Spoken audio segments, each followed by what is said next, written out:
حضرت لقمان علیہ السلام کی نصیحتوں کا تذکرہ فرمایا ہے جو انہوں نے اپنے بیٹے کو کیا تھا۔ حضرت لقمان علیہ السلام بعض قول کے اعتبار سے نبی تھے اور بعض لوگوں کا کہنا یہ ہے کہ وہ اللہ کے ولی تھے، دانا تھے، حکمت کی باتیں کرتے تھے۔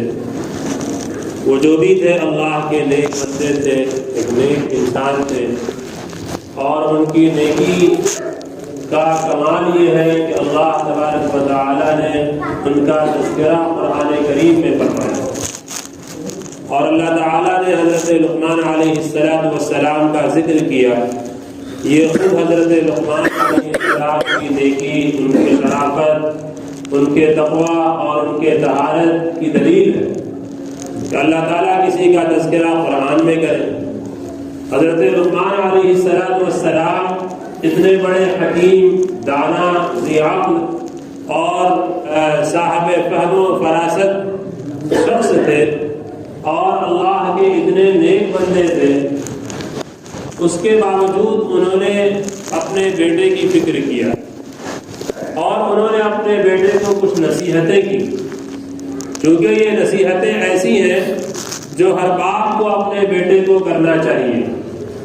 جب کوئی باپ بن جائے اور کوئی بھی انسان باپ کے درجے کو پہنچ جائے تو اسے اپنے اولاد کی فکر ایسی ہی ہونی چاہیے جیسے حضرت لقمان علیہ السلام کو اپنے بیٹے کی فکر۔ اور اس کا نتیجہ یہ ہوا کہ جب حضرت لقمان علیہ السلام کو اپنے بیٹے کی فکر ہوئی تو انہوں نے کونسلنگ کرنا شروع کیا، بیٹے کو سمجھانا شروع کر دیا اور بیٹے کو نصیحت کرنا شروع کر دیا۔ اس سے یہ پتہ چلتا ہے کہ کونسلنگ، سمجھانا اور نصیحت کرنا یہ سب سے زیادہ فائدہ مند چیز ہے۔ وذکر فإن الذکرى تنفع المؤمنین، نبی پاک علیہ السلام کو بھی اللہ تعالیٰ نے حکم دیا کہ آپ سمجھاتے رہیے، اس لیے کہ سمجھاتے رہنا یہ اہل ایمان کے لیے نفع بخش ہے، اس کا فائدہ ہر حال میں ہوتا ہے۔ آپ کسی انسان کو سمجھائیے، ایک بار سمجھائیے، دو بار سمجھائیے، بار بار سمجھائیے، آپ کا سمجھانا بے سود نہیں ہوگا، بیکار نہیں ہوگا، وہ سمجھانا کارآمد ہوگا، ہر حال میں اس کا فائدہ ہوگا۔ ٹھیک ہے، ایک بار میں اس کا نتیجہ نہیں نکلتا ہے، دو بار میں نہیں نکلتا ہے، مگر دنیا میں کون سی چیز ایسی ہے جس کے اثرات نہ ہو؟ اللہ تعالیٰ نے ہر چیز کے اندر اثر رکھا ہے، خیر کا بھی اثر ہے، شر کا بھی اثر ہے، خیر کے بھی اثرات رونما ہوتے ہیں، ایسے ہی شر کے بھی اثرات رونما ہوتے ہیں۔ اگر کہیں پر بھلائی کا کام ہوگا تو اس سے بھلائیاں وجود میں آئیں گی، اور اگر کہیں برائی ہوگی تو اس کے اثرات اور برائیاں بھی وجود میں آئیں گی۔ تو خیر اور شر اپنا اپنا اثر دکھاتا ہے۔ ایک پانی کا قطرہ اگر آپ گراتے جائیے اور بار بار گرائیے، ایک بار، دو بار اور بار بار جب کوئی پانی کا قطرہ کسی پتھر میں بھی پڑتا ہے تو اس پتھر میں بھی اپنا نشان چھوڑ جاتا ہے۔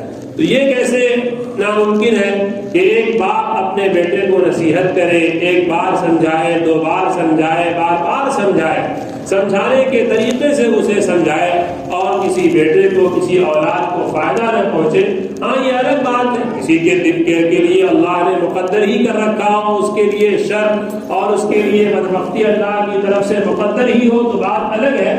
لیکن اگر اس دنیا کے اندر ہم دارالاسباب میں ہیں، یہاں اللہ کے حکم کے مطابق ہمیں عمل کرنا ہے، تو اس اسباب کی دنیا میں ہمیں جو حکم دیا گیا ہے وہ ہمیں کرنا چاہیے۔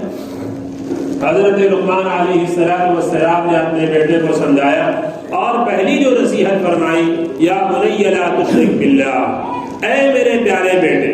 یا بنی بہت پیارا لفظ ہے، یا ابنی بھی کہہ سکتے تھے، اے میرے بیٹے، لیکن یا بنی اس کے اندر پیار ہے، اس میں لطافت ہے، اس میں نرمی ہے، اس میں دل کا درد ہے، اس میں محبت ہے، اس میں پیار کا جو انداز ہے، اس سے بہتر کوئی لفظ اپنے بچے کو بلانے کے لیے اور اپنے بیٹے سے گفتگو کرنے کے لیے شاید عربی زبان کے ذخیرے میں نہ ہو۔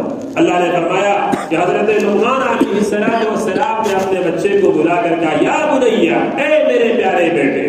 اس سے چونکہ اردو زبان میں اس کا ترجمہ نہیں کیا جا سکتا، اس لیے یہ الفاظ استعمال کیے جا رہے ہیں.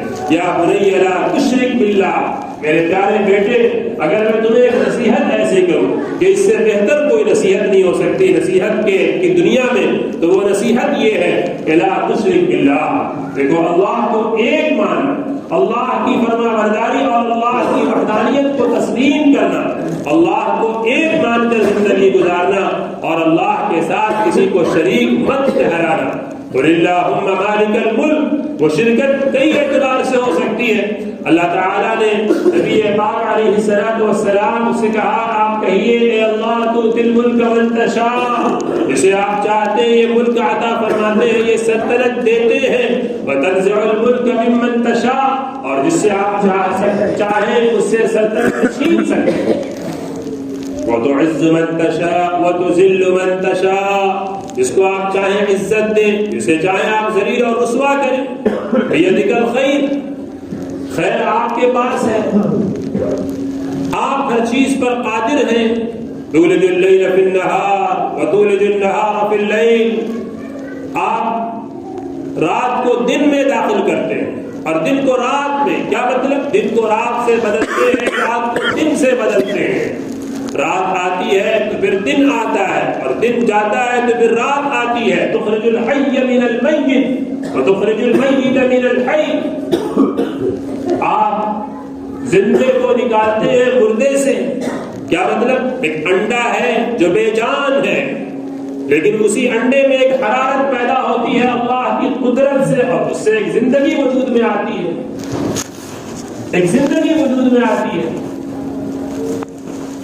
وتخرج المیت من الحی، ایک زندہ انسان چلنے پھرنے والا، اور پھر وہ مردہ ہو جاتا ہے، اس سے روح نکل جاتی ہے. اور یہ روح کیا ہے؟ جس کی بنیاد پر انسان چلتا ہے اور پھرتا ہے اور بات کرتا ہے اور گفتگو کرتا ہے اور پوری ایک مملکت کو اپنے کنٹرول میں رکھتا ہے. یسألونک عن الروح قل الروح من امر ربی. نبی علیہ السلام آپ سے لوگ پوچھتے ہیں روح کے بارے میں کہ روح کیا ہے، کون سی چیز ہے جو انسان کو حاکم بنا دیتی ہے. وہ ایک شہر نہیں، ایک اسٹیٹ نہیں، ایک مملکت چلاتا ہے، اور وہ وزارت کی کرسی پہ بیٹھتا ہے، بادشاہت کے تخت پہ وہ عرش نشیں ہوتا ہے. لیکن جب اس کی روح نکل جاتی ہے تو اس کی زبان پر اس کے سننے اور دیکھنے اور حرکت کرنے کی ساری ادائیں ختم. کہ اللہ تبارک و تعالی کا حکم ہے، اصل میں یہ اللہ کا حکم ہے. قل الروح من امر ربی، کہ روح میرے رب کا حکم ہے، اللہ نے دیا ہے تو بولنے کی طاقت ہے. اور جب اللہ چاہے چھین لے، ختم ہو گئی ساری طاقت. وہ ریسرچ کرتے رہیے، ریسرچ اپنی جگہ. اگر دو ٹوک الفاظ میں اگر کسی کو کہنا ہو کہ یہ زندگی کیا ہے، زندگی اللہ کا حکم ہے. اللہ جب تک چاہتے اس روح کو آپ کے بدن میں رکھتے ہیں، اور جب چاہتے اس روح کو لے لیتے، کھینچ لیتے.